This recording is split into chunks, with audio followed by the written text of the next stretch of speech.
Essa compreensão do que aconteceu comigo se tornou um ensinamento. Percebi que não é nada complicado e que muitos humanos estão prontos para isso. Quanto à pergunta sobre por que isso aconteceu comigo e como exatamente aconteceu, não sei se serei capaz de responder adequadamente. Simplesmente aconteceu. Não posso dizer que aconteceu porque o sentido egóico de mim mesmo decidiu.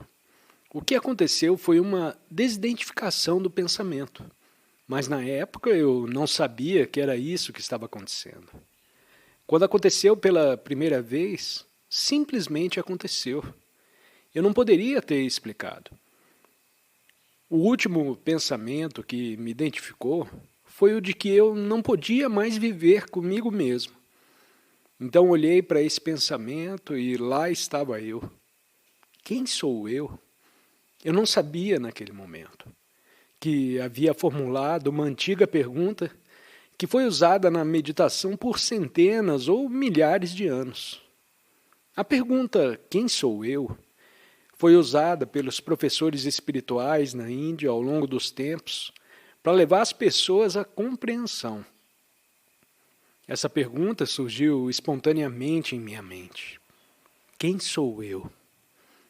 Parecia estranho porque a frase "eu não posso viver comigo mesmo" implicava a presença de duas pessoas, o eu e o eu.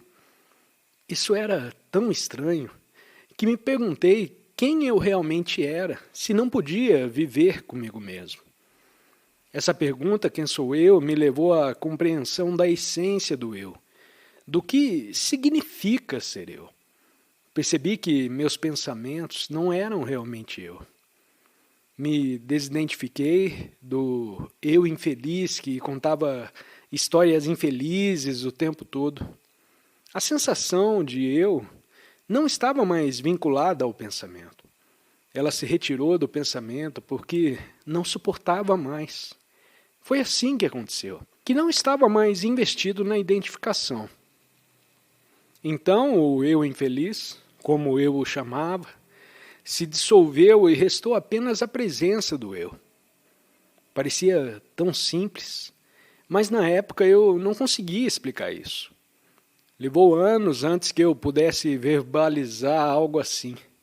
No entanto, é basicamente algo muito simples, natural e possivelmente é isso. Na evolução humana pode haver um estágio natural em que as pessoas, ao atingirem a idade adulta, passam por algo semelhante. Sugiro que, à medida que você cresce durante a adolescência, ainda esteja identificado com o ego, precisando amadurecer e se identificar com o pensamento. Então você se torna um adulto e supera isso. Talvez em culturas antigas, como na Grécia Antiga, existissem rituais e cerimônias pelos quais as pessoas passavam. Eles eram espécies de oficinas, onde ocorria a transformação da consciência. Essa prática poderia ser adotada em uma cultura mais esclarecida quando as pessoas atingissem a idade adulta. Esses poderiam ser os novos mistérios que poderíamos criar.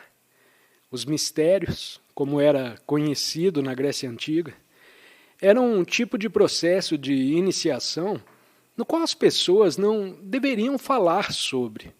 Portanto, ninguém sabe exatamente o que acontecia. Mas era uma profundização do ser humano.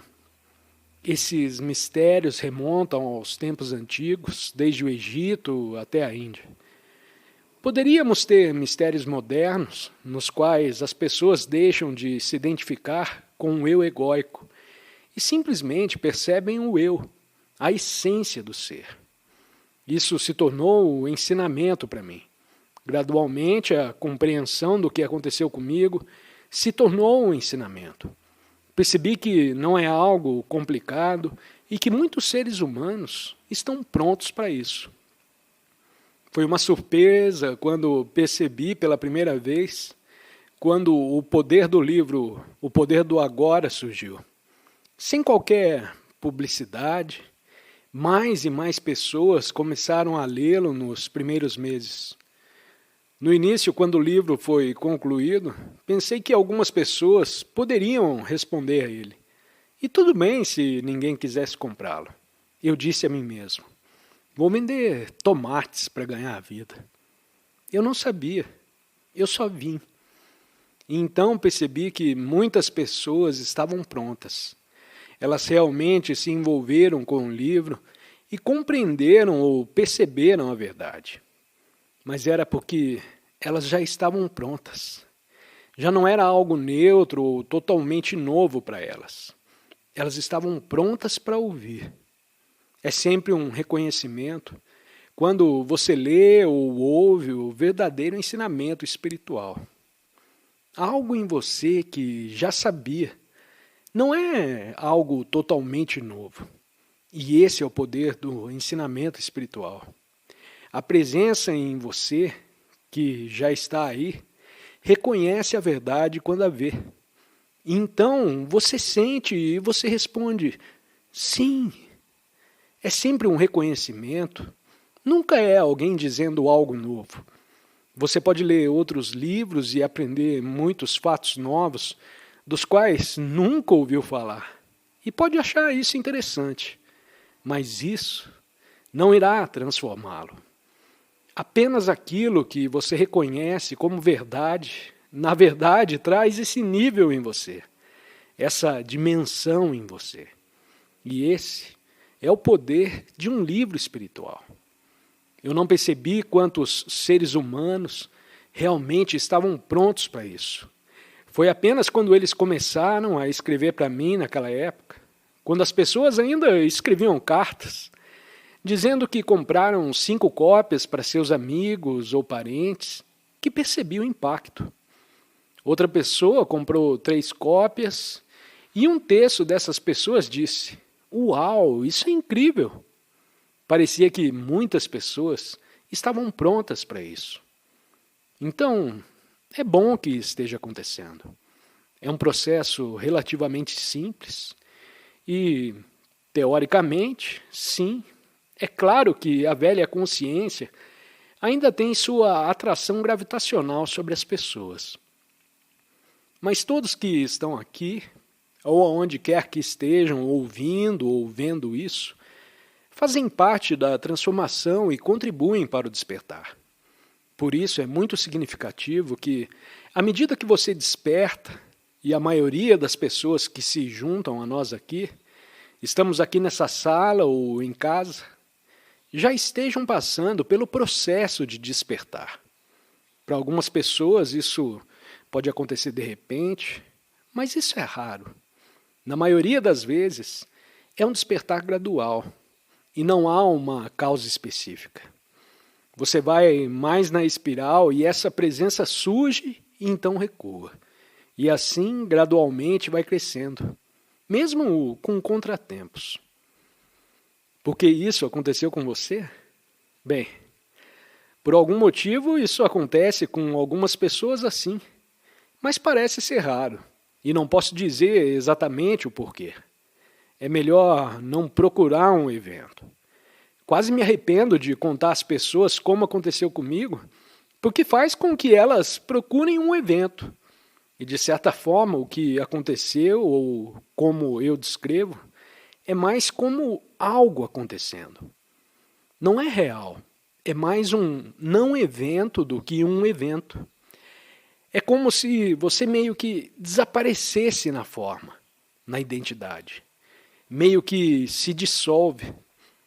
Portanto, é mais como um não evento do que um evento. É melhor não procurar, pois para a maioria das pessoas pode vir como um vislumbre ocasional. Você tem o famoso Satori no Zen. Satori é um flash de iluminação. Quando de repente você fica, uau! Mas isso não é necessário para durar muito.